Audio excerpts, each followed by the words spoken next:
Welcome to the Transatlantic Entrepreneur Podcast. Joining us today is Jannik Lawaetz, the CEO and founder of LuggageHero and HotelsHero. And it's an innovative company transforming the way that travelers and hotels manage luggage storage. Jannik, I am very excited to have you here. Welcome to the podcast. Thank you for having me, Christina. Yeah. Pleasure.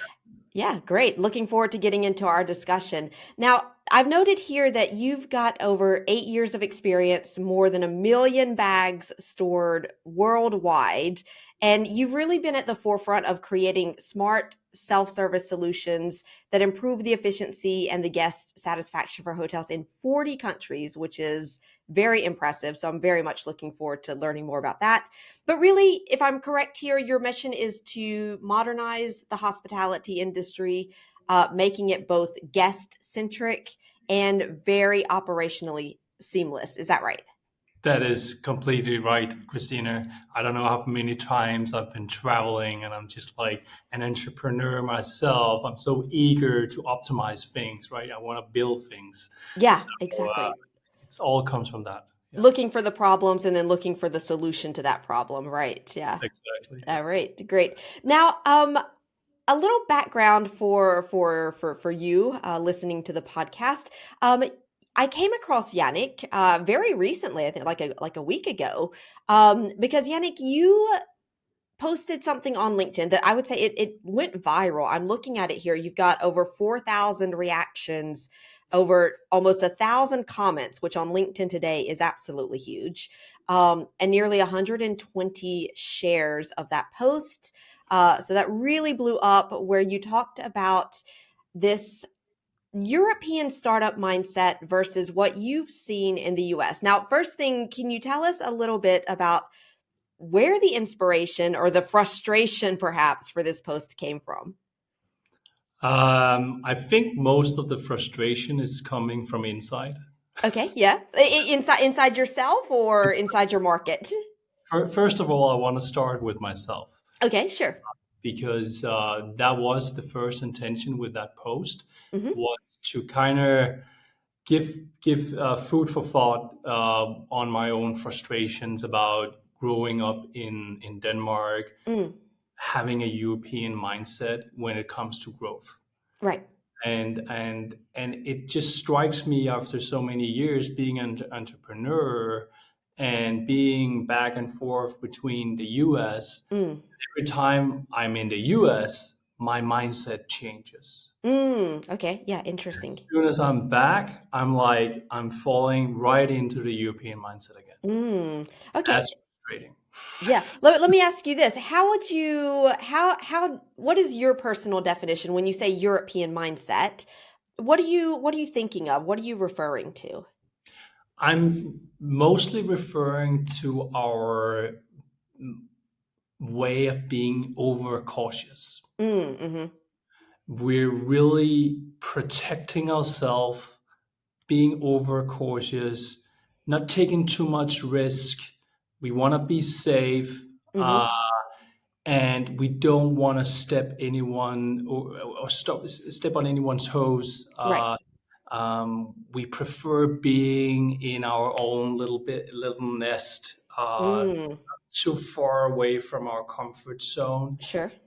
And I think most of the things and why we act like that is obviously a lot from our history, Mm-hmm.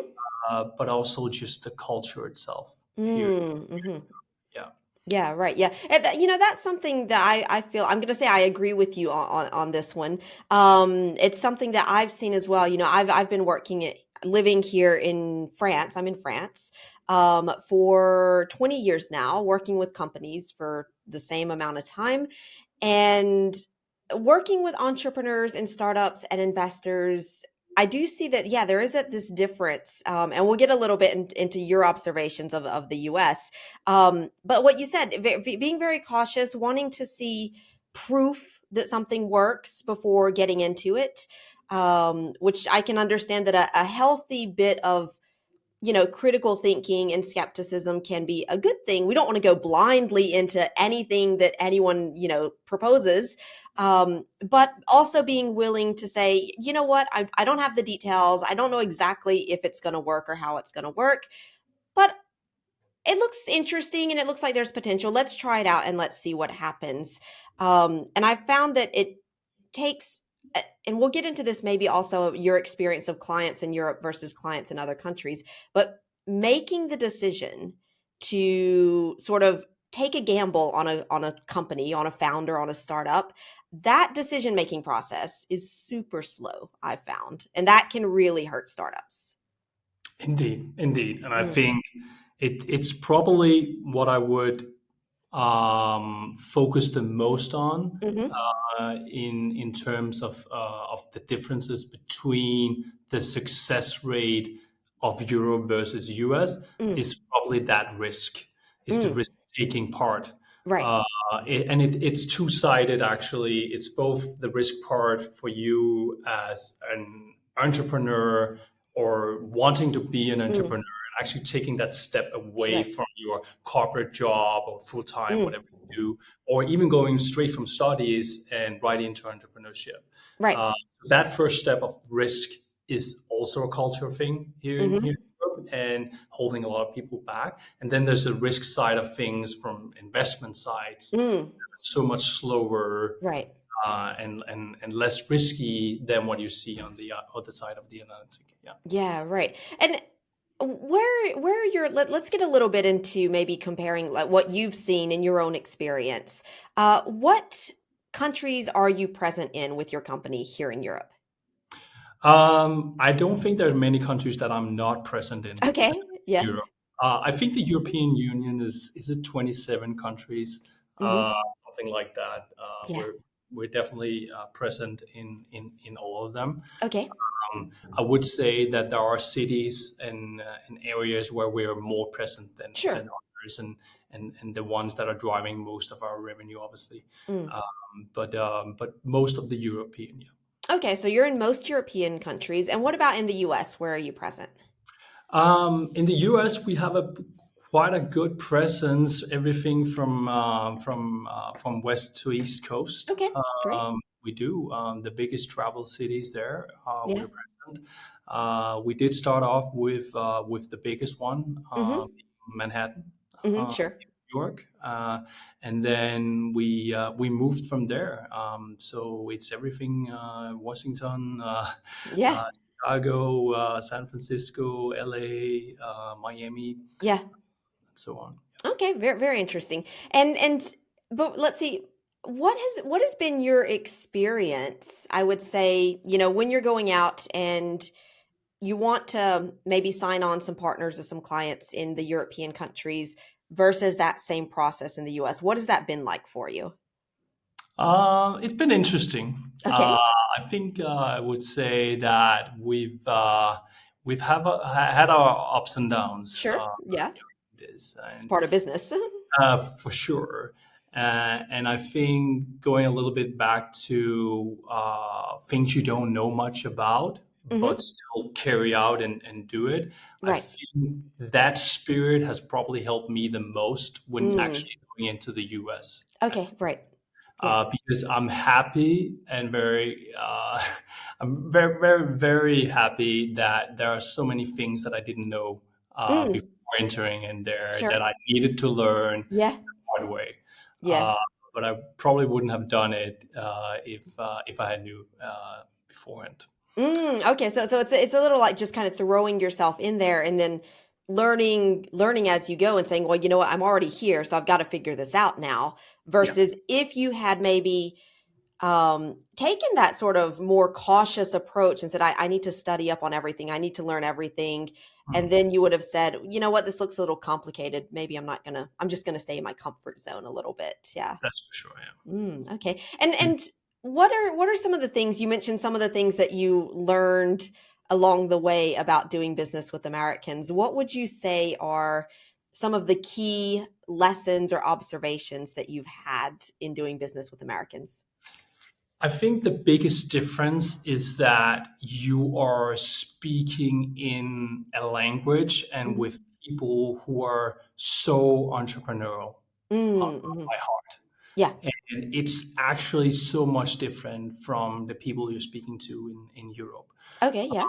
So with our first product that we launched in Manhattan, New York back then, that was Hmm. back in 2018, Okay. and that was the part of our product that is the marketplace enabling, Hmm. meaning that you could turn any local business into also being a luggage storage business on the side, Mm. like Okay. a Right. side hustle, like a Yeah. side hustle for For your your local. business. Right, Yeah. exactly, right. And that was the concept. Hmm. And first of all, I actually didn't do much research before going there in terms of competition and so on. Mm. Obviously, I Okay. did some Google searching, Sure. but didn't really find anything striking. Okay. Yeah. Arriving there, we found that we actually did have a competitor there Okay. that Okay. were that were Interesting. doing fairly well. Yeah. So that was one thing that it didn't scare us away Yeah. from now we taking the decision and we wanted to go full on. Sure. But we had this naive imagination that we were Mm. first on the market. We were looking into a blue ocean. That Yeah. was the story we were telling our investors, the story we Mm. were telling ourselves. So Right. we all set to see that now we wanted to conquer that land over there. Right. And then when arriving there, we were just like, "Fuck, we're not alone. We're not alone Someone here. else, Oops. So we thought we were someone the else is first. here, Yeah. and they came before us. Fuck, Yeah. what are we Right. gonna Yeah. do now?" Yeah, Yeah. no, I working with entrepreneurs, and when we often start out, and I'm like, all right, tell me about your business, tell me about what you do, and why you want to go into the U.S. I want to say not 9 times out of 10, but 7 times out of 10 that they might come in and say, you know what, no, nobody does this in the U.S. Nobody's doing it yet. We're going to be the first, and I'm like. Hmm. That's always a little bit of a red flag to me, where because I'm like, all right, that means you haven't done your homework, because either it already exists, but like you said, maybe it's not on Google for some reason, and you have to actually go and see for yourself. Hmm. Or if it doesn't exist, then maybe to ask yourself, why doesn't this exist? Does that mean that there's maybe not a market for it? But what you said at how you then went to New York and you saw that there was competition and the competition was doing very well.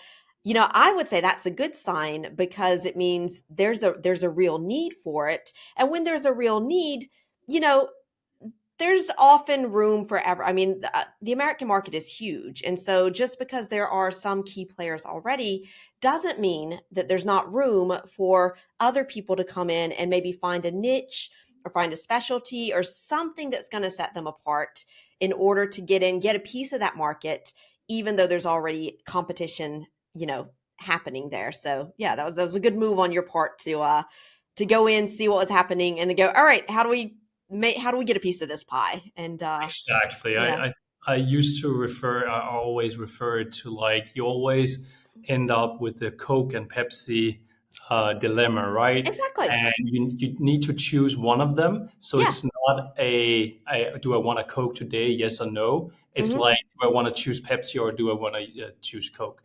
Exactly. And that's actually the best performance that you can Mm. do when they have to choose between two. Yeah, Yeah. exactly, exactly. And I always tell people as well. I mean, for example, you walk into a bookstore, and you look at all of the business books that exist, or all of the self-help books that exist, and yeah, some of them are better than others. But imagine if somebody like Tim Ferriss or his James Clear, the guy that wrote Atomic Habits. Imagine if they had gone into a bookstore and said, you know what? There's already about 500 books here. I don't need to write mine. Oh, That would have been a real shame. So I'm like, try it. Try to make your space, make your place in that market. Um, what were some of the maybe particularities or differences that you saw perhaps in dealing with American clients? I think we were very we were in good hands Mm. because first of all, I did go there on a field trip myself Okay. to begin with, and I did some scouting there, Sure. and I found it very helpful to find a local contractor, Hmm. local entrepreneur there Right. who had previous experience with selling stuff Mm. to my you could say audience. Yeah. So leaning up against his way of doing things really helped us a long way. Mm. And one of the first things he was like telling us is, when you come here, you need to come with a very strong tagline. Mm. You need to be the biggest in something. Yeah. I was like, I'm European. I'm not used to really use all these big Right. words and stuff. Yeah. And he was like, no, we need something. We need a statement. We need Yeah. something. So when I enter that door, I'm like putting my hands down on the desk Yeah. and saying, you know what? I'm here to tell you the best news today. And Mm. that is the biggest transatlantic luggage storage company Yeah. is opening up New York City on the 1st of December. Yeah. I want you to be in on this. Yeah. That's what he wanted with confidence to be able to say. And I was Sure. like, Yeah. sure, you can say that because we are. Right. Yeah. So Good he was for like, you. Good for yes, you. yeah. So you need to brag, Yeah. and you cannot lie. You need to find Sure. that uniqueness and statement that you can use Right. that shows how big you are. Exactly. That's So it. Yeah. if you're not big, you can go home. It's Right. like Go big or go home, as we say, you know? completely. So I think that was a really good learning from the Mm. that you need that for Yeah. sure. Yeah. You can't come and just like sneak into a shop and just be in the corner and like and then say, "Oh, this is my turn now," and then try and do your pitch from that corner. Is Right. like no way. Yeah, yeah, it's like I would say the shift in mindset that I've seen, it's like, we think as entrepreneurs, we need clients. Like that's the reality. We have a business, we need clients so that they can give us money so that our business can succeed and we can pay ourselves and all of that. That's the way it works. But the mindset shift, it's instead of saying, I've got this little thing and I kind of want to sell it, but I have to go and I have to ask people if they're being willing to pay me money for this thing. And you're kind of putting yourself in the position of, a beggar, let's say, Hmm. putting yourself into that position of, I've got this great thing and I know it's going to help these people and I know it's going to lead to bigger opportunities. And I'm offering you this opportunity to get in on this thing now because I know it's going to help you. And yeah, you're going to give me money for it because that's the way that we exchange in our society.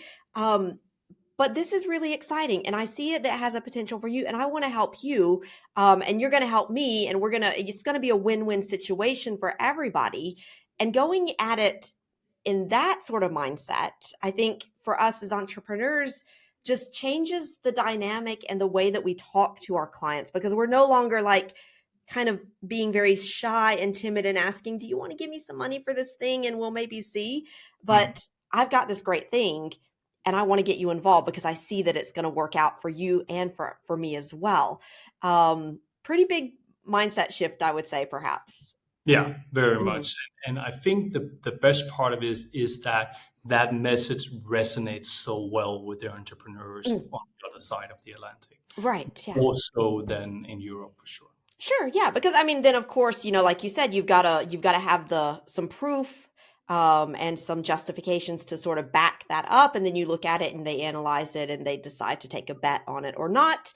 Yeah, But if you're going in there and you don't have that confidence already, then you're just never going to cut through the noise. no, for Yeah. sure. What was the process or the thinking behind the decision to go into the American market and how soon I don't know, did you start with I'm supposing, but correct me if I'm wrong. I'm supposing that you started with the European market and then went to the US. Is that right? Yeah, but I probably did go to the US way earlier than any of my colleagues from my Mm, home country.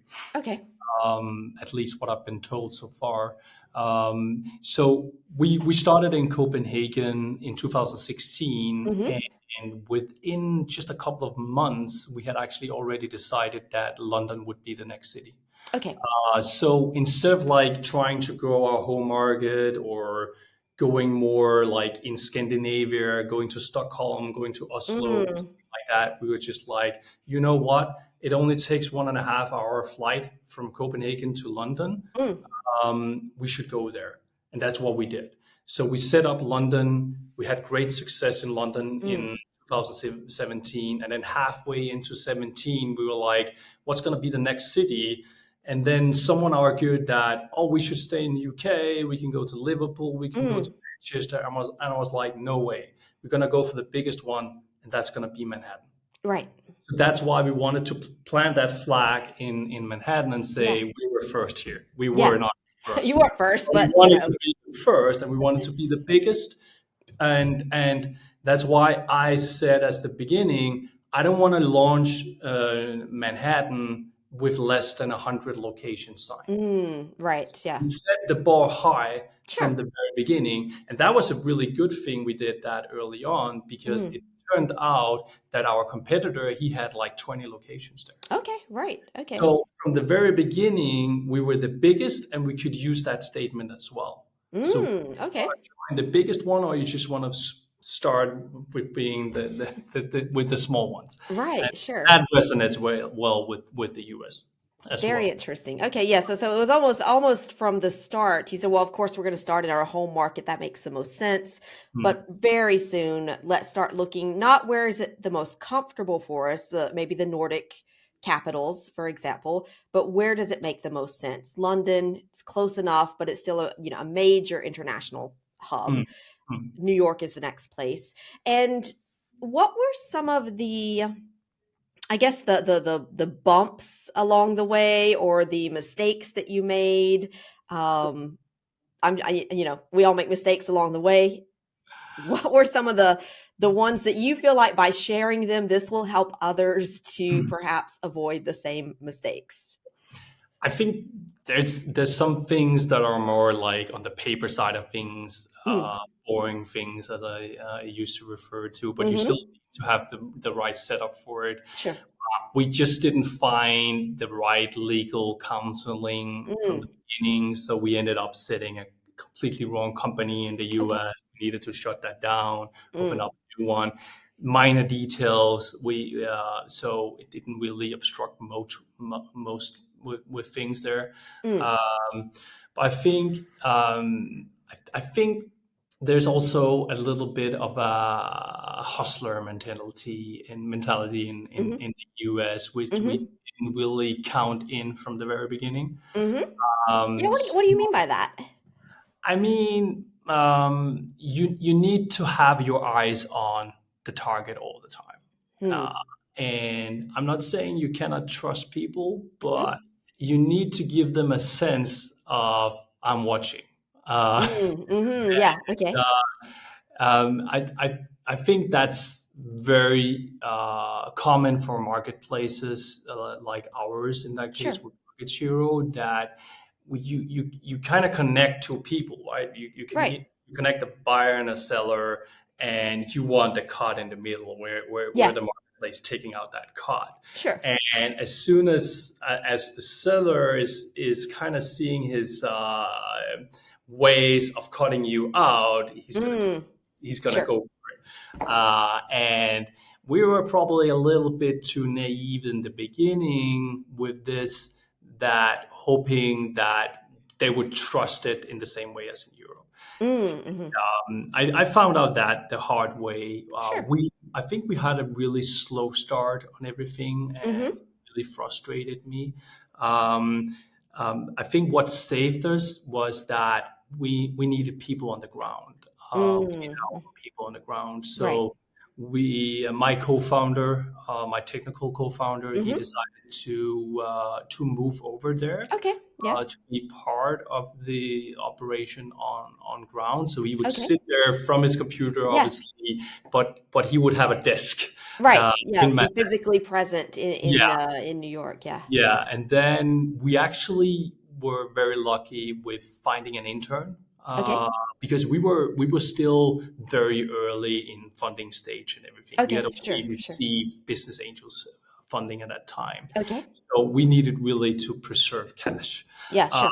So we found an intern actually from Europe traveling all the way to Manhattan. She was like, Mm-hmm. I want an adventure. I'm all up for it.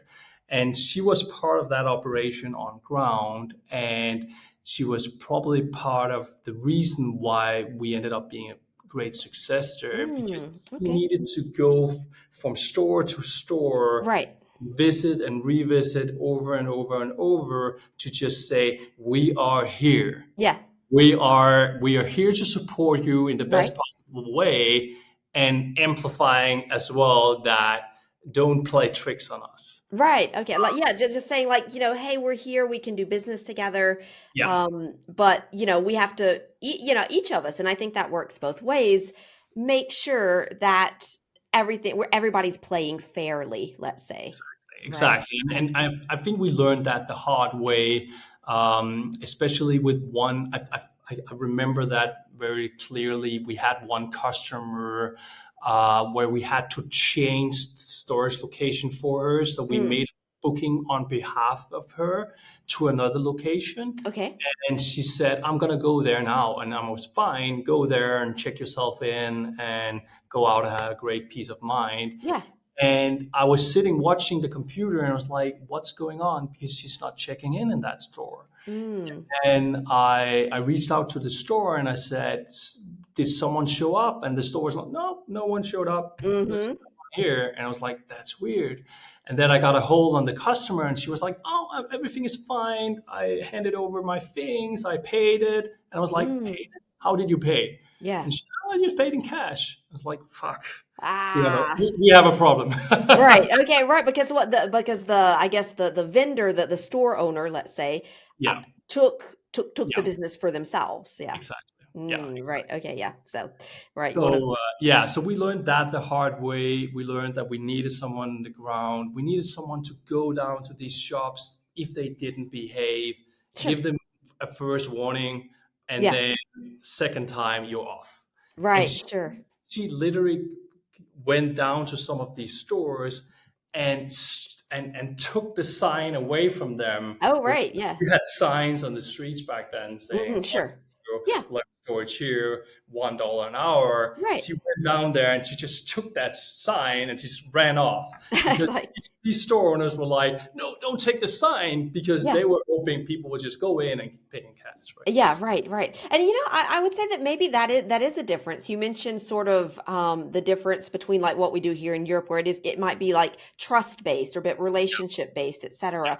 Another big difference that I've seen in the US, of course, we like to stereotype and make the joke that Americans always sue people for Yeah, hot yeah, coffee or things like that. But it's true that in the US business environment, it is one of the reasons that as soon as you start getting into a business relationship, you want to call in a lawyer. And here, I'm not sure how it works in Denmark, but in France at least, you call in the lawyer as like the very last resort when yeah, you haven't been able to solve a problem in a more human manner, less, person to person.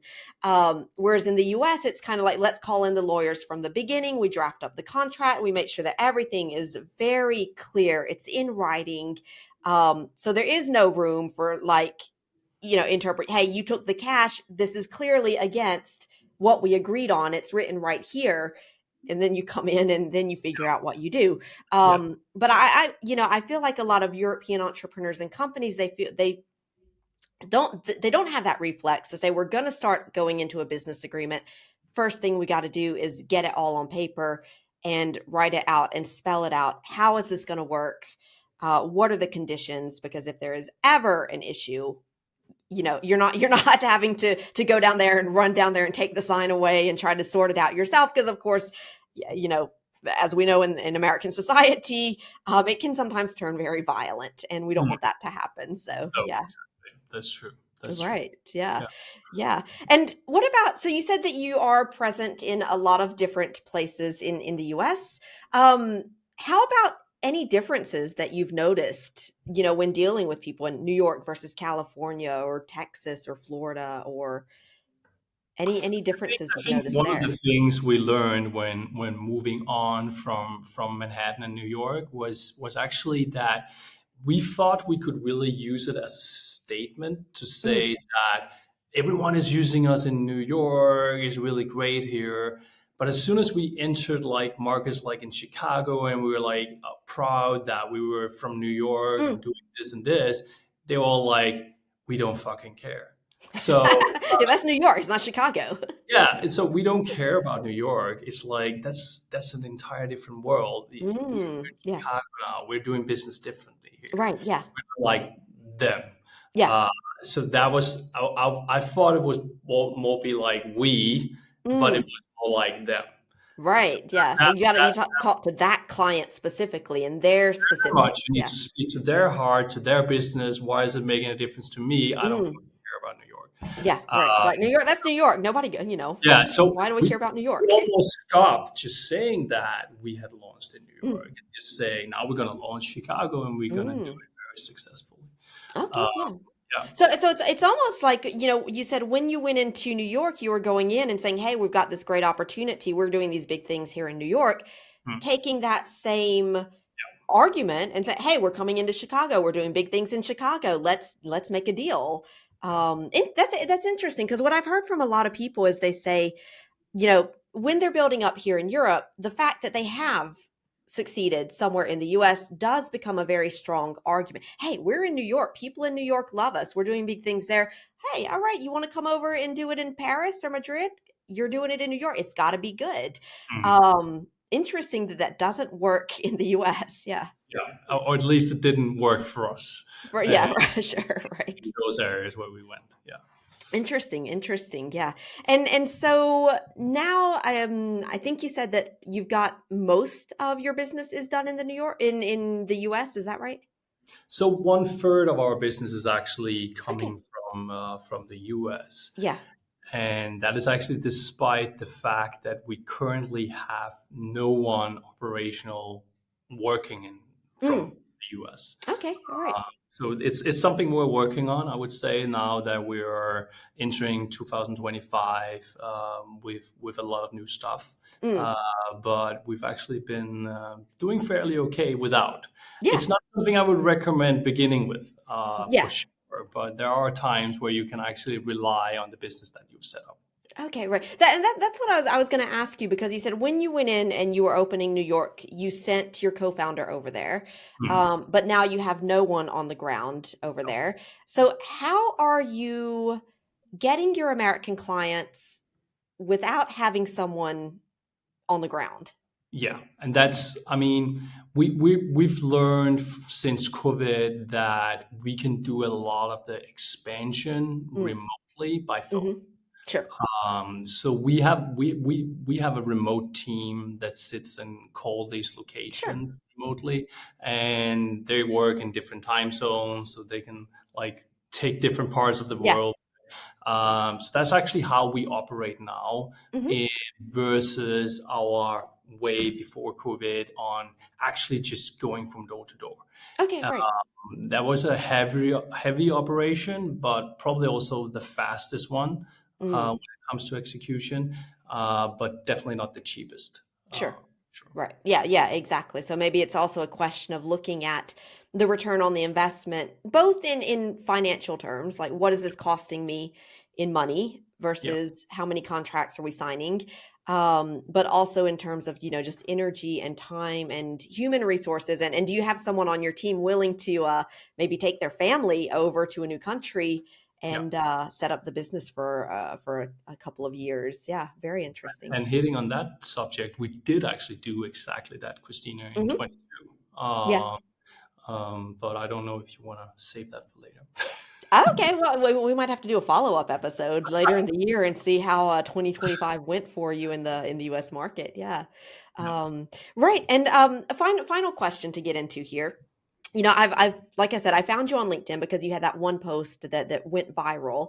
Mm. And then I've been following your posts since, and I mean I love them. I'm like, oh, this is great. And you're talking about the differences that you've seen as you as a Danish entrepreneur, and then your experience in the US or globally as well. So you're quite active on LinkedIn. What has first of all, what motivates you to do that? Because I know that a lot of founders, they either feel like they don't have anything to say, or they don't have the time to say it, or social media, it's not my thing. What's the drive and the motivation for you behind your Yeah, LinkedIn activity? a lot of people ask me that, Christina. So I'm Okay. glad you did. Yeah. I don't know if I can exactly pinpoint the answer, Mhm. uh, but I can just say how it helps me. Mm. Uh, because being a founder, being founders, entrepreneurs, you can sometimes feel a lot of being a lot of alone, Sure. aloneness. Yeah. And I think one of the reasons that I'm so active on LinkedIn and just putting out my thoughts and everything Mhm. is because you're so alone with things. Yeah. So you need some place to kind of get it out there and get some feedback, Mm. reactions, and that's basically it. And it works really well for me to kind of fire myself up. Mm. Yeah. And I can actually I can give you an example on how this actually works within the company as Sure. well, because Yeah. obviously my Please. entire team, my co-founders, they watch what I put up on Sure. LinkedIn as well. Yeah. And we did have a conversation yesterday in management, and we were talking about 25 goals and Mm. what we wanted to achieve and everything. And we were discussing different things, and then suddenly my co-founder, he said, "But Yannick, remember what you said on LinkedIn about your European mindset? Isn't that Mm. exactly what we're dealing with at this moment? Mm. We're talking too much within the comfort zone. Mm. We need to break out of that European Ah, mindset." okay. And that's what you said yourself. And I was Yeah. like, and yes, you're absolutely right. You're like, damn it. Let's take this conversation from from the Right. beginning again, and then let's see what is holding us back from Right. doing something that is even bigger. Mm. Hmm. So when I fire something off on LinkedIn, I get a response. I kind of tell the world, Yeah. but I tell myself as well. You can do this. Mm. Hmm. So is this Interesting. a Yeah. self motivation thing to put Yeah. something out there because Right. you're kind of putting your head to it, Yeah. uh, Right. and that's why I actually started using here in end of 24 and start of 25. I actually take a selfie of myself, Yeah. and I think one of the reasons I'm doing it is that it's me. This is a Mm. reflection on my thoughts. This is a reflection on what I want to achieve. That's why Right. I'm putting my face on it, Sure. uh, and it's also a commitment. Yeah. I'm committing myself to this, Right. and Right. I've heard from so many people, and I heard from my investors as well, my network, and so that it's so helpful for Mm. them as well to follow that journey Yeah. from that side of things as well. Yeah, exactly. Because if I feel like it's like you said, it you're showing up, but you're showing people who you are. I mean, I'm sure that I don't know what your process is, but I'm sure you don't just kind of like wake up and, oh, what do I want to write? And I'm gonna you probably write it out and then reread it and maybe think about it and say, no, maybe I don't want to say this, or maybe I want to say, like, I'm sure there's a little bit of reflection that goes into it. Um, but it's also, I mean, it's you, and who do we do business with? It's people that we feel like we know them, we like what they're saying. I mean, I'm sure I haven't read all 1,000 comments on your post, but I'm sure that there are some where they were like, Yannick, this is total BS what you're saying, and I totally don't agree, and blah, I'm sure you got a couple of haters, because we all do. But there's probably a lot more people where that message resonates with them, and they're like, you know what, Yannick, I like what he's doing, I like what he's saying, yeah. And they see you regularly, and they come to know you, they like what you're doing or what you're saying, they come to trust you.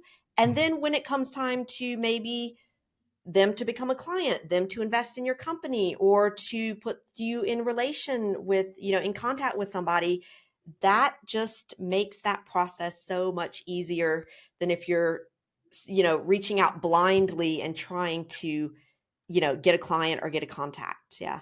Does. I don't think the LinkedIn postings should be the first priority to land customers or land investors or so. Mm, I think it needs to be more natural. mm, I need to, and I think it should be more authentic. mm, I would like that LinkedIn become more authentic, and I mhm. think we're seeing a trend now that people are more vulnerable Right. when posting. Yeah. And actually, a little bit ahead of when we started connecting on LinkedIn, I Mm, did another post, which I think you can find mhm. below in my activity history on LinkedIn. Yeah. But it was actually one that for a long time was really hitting out there, Mm, uh, and got a huge ton of attention. yeah. And that was actually me sitting in a chair with holding a passport, Yeah. and I was actually really, really vulnerable at that time Mm, because the reason I was sitting there with my passport was because I was going to the US, but not because I was happy with it, mm, because but because I had just lost a 200K customer the week before. right. Yeah. So So, and I actually I don't know what really went through my mind when putting that post up, but I mm, was sitting there in the airport. I was waiting for my colleague to join, and I was thinking about the situation, and I was actually not that happy at that time because it yeah. was like I have to leave my family now for a couple of weeks. It was during the December month, which is usually like you're with your family. I have Yeah. boys as well, and a wife here, and I was like, it's actually not what I'm really set up for right now, mindset Mm, wise. And I'm actually going here because I feel like I have disappointed myself. I've let mm, myself down. I haven't done my proper homework. I haven't done enough attention on this client. mm, And then now they canceled the deal. And even though I cannot save the deal by going there, I need to go there to kind of show some appreciation for the years we've been working yeah. together and really, really deepening on really finding and understanding why did I lose you so I Right. can learn from that experience. Yeah. So Exactly. I needed to step into that pain. Even though it was Right. a painful situation, and I needed to share that situation as Yeah. well. And I did Exactly. that on LinkedIn, and that really resonated well with people. Mm, I think people are really, really shy of sometimes showing the downsides of their e- business because they're exactly. so afraid that, oh my God, if someone sees that I'm Yeah. losing customers, they're like, I don't want to invest in that business. Right. I don't want to deal with that person. And if I'm a client as well, I should perhaps do the same because someone. Right. Right. And Exactly. so that's the thoughts that come through your Yeah. mind Yeah. when thinking, should I post this? No, I only want to post when I have a new customer Mm, agreed with me that I can post this. yeah. And we all see that from time to time. And yes, that's great. But if you really want to be truly authentic, Mm. you also need to show the downsides of things. Exactly, exactly. I mean, it's a little like if we're only posting the things about how great everything is and how, I'm looking at that post now and yeah, I see you with your passport looking pretty unhappy about that. Yeah. But if we're only showing those pictures that we got our passport because we're going to sign a new deal, et cetera, and everything looks like it's all going great and it's all perfect, yeah, that's nice to share those victories. But then if we only see that, I would almost question like, what are they hiding? Yeah. Or first of all, I would probably be like, well, what are they doing right that I'm not doing? Because I mean, that's not my. I mean, I've got problems in my business. What do they know that I don't know? Yeah. Yeah. So you're contributing to like downgrading everyone's mental health as entrepreneurs, Yeah. but also. I'm like, I don't think they're telling the whole story. And there's maybe something now that I can't trust because Mm, I know yeah. every single business, even if you are Elon, especially if you're Elon Musk, Jeff Bezos, whatever, all these people that we might look up to and admire for what they've done, they've had, they've lost clients, they've lost, they're had huge disasters to have to try to manage because of something they did. And that is just a part of doing, I mean, nobody goes through life or business and it's all win, win, win, win, perfect, great, yoo-hoo, victory, small Yeah. win, whatever. Like that doesn't happen. And being able to share that and say, you know what? Oops, we have a problem here. This is part of my life helps. I feel like it helps to create that authenticity that sometimes we feel like is missing on social networks. Yeah. It does really, Yeah. and I saw another LinkedIn post today from Tony Robbins, Mm, and he said it's from your problems that you grow the most. yeah, exactly. And acknowledging your problems and your weaknesses and actually saying them out loud. Yeah. And I don't care if you do it on LinkedIn or if you use some other forum, whatever makes you Mm, comfortable, is from recognizing those and dealing with them firsthand yeah. where you grow the most. And the better you are at tackling things like this, the more successful you will become. Exactly. And showing people, yeah, we have problems like everybody. That's normal, but I know how to I can deal with them. And this is how I'm going to deal with them. And I feel like that inspires people almost more because they see, yeah, everybody can do it when it's going well, but the Yeah, people that are able to do it when the going gets tough are the ones that are going to come out on top in the end. for sure. All right. All right, Yannick, is there anything you would like to leave us with? Any words of wisdom, inspiration, personal motto, anything to close off?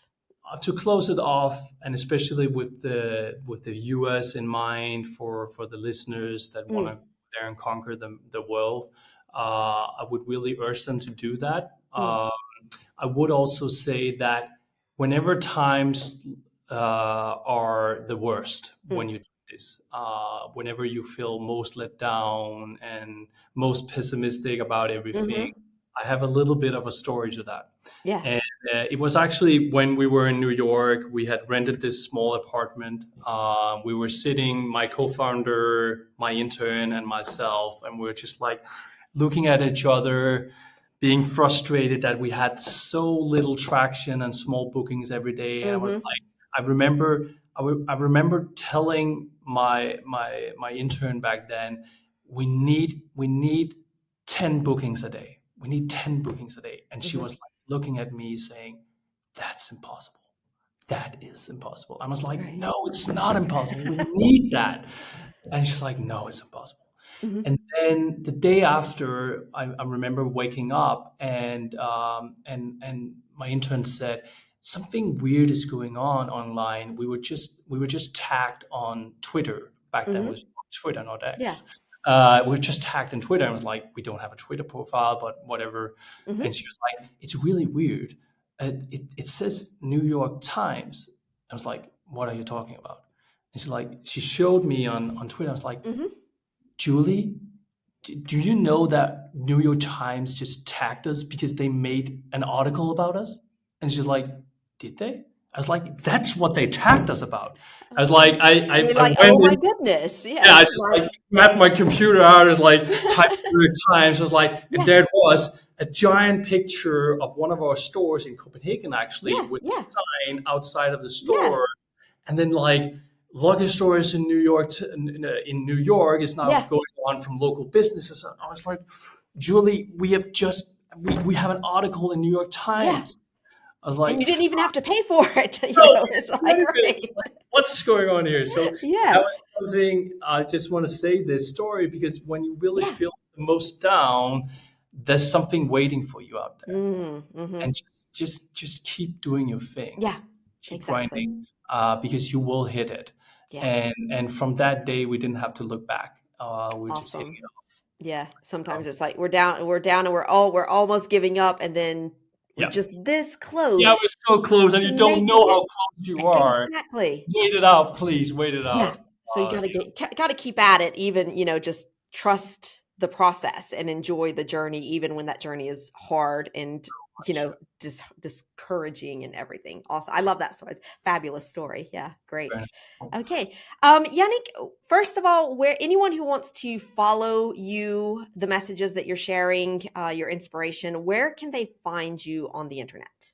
So they would need definitely to go on my LinkedIn. Okay. because that is my main channel. Yeah. All right. So follow me in there, or even connect with me. I'll Mm-hmm. accept the connection.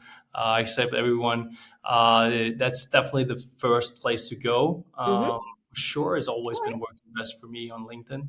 Yeah. Uh, so I'm not that fancy. All So right. yeah, I'll put a link to your profile in the notes to the podcast.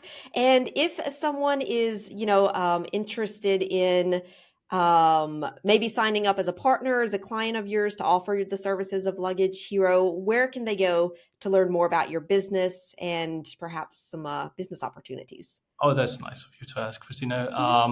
So the two different businesses we're doing now is that one is the luggage hero, so that's Hmm. the kind of side hustling for local shops to make Yeah. a good revenue on the side. So they Hmm. should just go on luggage hero and sign up as a shop. That will be for sure helpful Hmm. for their additional revenue stream. And Hmm. then the second business side is HotelsHero, and Mm. HotelsHero is for hoteliers, hotel managers, to deal with their own guest luggage to make it Mm. safe, more efficient. Okay. That's what we're dealing with there, with all our expertise from the years of doing the marketplace. That's what we turned into a new brand. So that's HotelsHero. So for that part, yeah. All right. No, that sounds great. Yeah. So, well, I guess they can just go onto the websites. They can Google that. They'll find you. And For sure, yeah. or definitely find it on my LinkedIn profile. Thank you very much, Yannick. We're going to put all the links into the notes so that people can find you and connect with you for inspiration or for business deals, perhaps. For sure. And otherwise, I just want to say thank you very much for taking nearly an hour out of your day to come and talk with me. I am very happy to learn more. I'm going to be following you and commenting on your things on LinkedIn because I just love what you're doing. And all the best to you for a very happy, prosperous, and enjoyable 2025. Thank you for having me here, Christina. Thanks.